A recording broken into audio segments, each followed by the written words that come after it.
Hi అండి, welcome to STV. Indiramma ఇళ్లకు ఉచితంగా ఇసుక కూపన్ల పంపిణీ బాధ్యత కలెక్టర్. ములుగు ప్రాంతానికి మరో 1000 ఇండ్లు మంత్రి పొంగులేటి శ్రీనివాసరెడ్డి.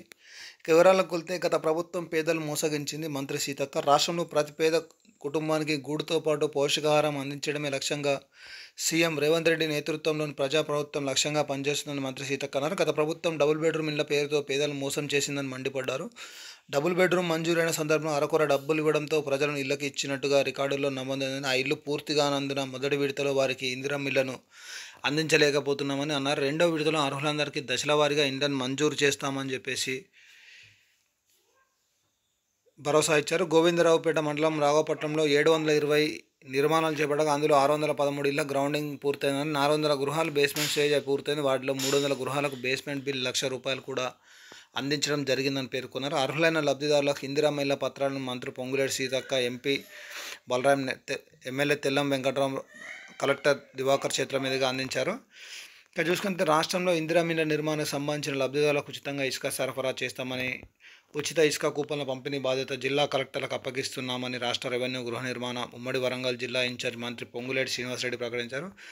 ములుగు జిల్లా ములుగు మండలంలోని ఇంచెర్ల గ్రామంలో ఆయన రాష్ట్ర పంచాయతీరాజ్, గ్రామీణాభివృద్ధి, గ్రామీణ నీటి సరఫరా, మహిళా శిశు సంక్షేమ మంత్రి సీతక్కతో కలిసి బుధవారం ఇందిరమ్మ ఇళ్ల లబ్ధిదారులకు ఇండ్ల మంజూరు పత్రాలు పంపిణీ చేశారు. ఈ కార్యక్రమంలో గ్రంథాల చైర్మన్ అలాగే మంత్రి పొంగులేటి మాట్లాడుతూ, ములుగు నియోజకవర్గానికి 3500 ఇండ్లతో పాటు ఐటీడీఏ పరిధిలో దృష్ట్యా మరో 1500 ఇండ్లు మంజూరు చేస్తున్నామన్నారు. అయితే మంత్రి సీతక్క అభ్యర్థన మేరకు మరో 1000 ఇందిరమ్మ ఇళ్లను ప్రత్యేకంగా మంజూరు చేస్తున్నామని చెప్పారు. లబ్ధిదారులకు మరో 10-15 రోజుల్లో ఇళ్ల నిర్మాణం ప్రారంభిస్తే ప్రతి సోమవారం వారికి నిధులైతే విడుదల చేస్తామని, అదేవిధంగా ఈ ప్రాంతంలోని అటవీ భూములలో ఇంతవరకు చిన్నపాటి ఇంటిని కలిగి అందులో నివసిస్తున్న ప్రజలు అక్కడే ఇందిరమ్మ ఇల్లు కట్టుకునే అవకాశం కల్పిస్తున్నామని చెప్పేసి, అలాగే అటవీ అధికారులకు కూడా ఆదేశాలు ఇస్తామని చెప్పేసి మంత్రి వెల్లడించడం అయితే జరిగింది. అలాగే చెంచులకు కూడా ఒక 10,000 ఇండ్లు కూడా ముఖ్యమంత్రి రేవంత్ రెడ్డి సూచన మేరకు మంజూరు చేశామని చెప్పారు. మొత్తానికైతే ఏదైతే ఇందిరమ్మ ఇండ్లు ఉన్నాయో ఇవి మండలాల వారీగా అలాగే గ్రామాల వారీగా ఒక్కొక్క చోట ఈ మంజూరు పత్రాలు అయితే పంపిణీ చేస్తున్నారు అధికారులు ఎప్పటికప్పుడు. ఇక మన గ్రేటర్ హైదరాబాద్ జిహెచ్ఎంసీ పరిధి చూస్తే మరికొద్ది టైం అయితే పడుతుంది డబుల్ బెడ్రూమ్ పంపిణీ కానీ, అలాగే ఇందిరమ్మ ఇండ్లకు సంబంధించి ఎవరైతే ఎదురు చూస్తున్నారో ఇంకొద్ది టైం అనేది పడుతుంది. ఎందుకంటే గ్రేటర్లో ఇంకా లిస్ట్ అనేది రిలీజ్ చేయలేదు. కొంతవరకు లిస్ట్ అయితే రెడీ చేసి కలెక్టర్ దగ్గర పెట్టారు.